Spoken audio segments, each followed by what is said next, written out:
A growing body of scientific evidence shows that microplastics are accumulating in critical human organs, including the brain, leading researchers to call for more urgent actions to rein in plastic pollution. Studies have detected tiny shards and specks of plastics in human lungs, placentas, reproductive organs, livers, kidneys, knee and elbow joints, blood vessels and bone marrow.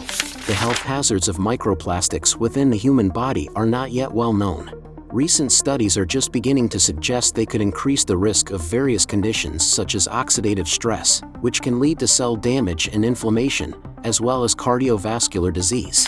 There are currently no governmental standards for plastic particles in food or water in the United States. The Environmental Protection Agency is working on crafting guidelines for measuring them, and has been giving out grants since 2018 to develop new ways to quickly detect and quantify them. In one of the latest studies to emerge, a preprint paper still undergoing peer review that is posted online by the National Institutes of Health, researchers found a particularly concerning accumulation of microplastics in brain samples. An examination of the livers, kidneys, and brains of autopsied bodies found that all contain microplastics, but the 91 brain samples contained on average about 10 to 20 times more than the other organs. The results came as a shock, according to the study's lead author Matthew Campen, a toxicologist and professor of pharmaceutical sciences at the University of New Mexico. The researchers found that 24 of the brain samples, which were collected in early 2024, measured on average about 0.5% plastic by weight.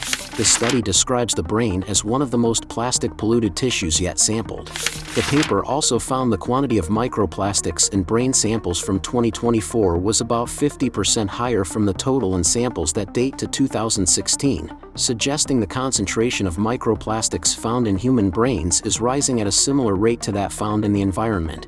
Most of the organs came from the Office of the Medical Investigator in Albuquerque, New Mexico, which investigates untimely or violent deaths. When it comes to these insidious particles, the blood-brain barrier is not as protective as we'd like to think, Amroth said, referring to the series of membranes that keep many chemicals and pathogens from reaching the central nervous system.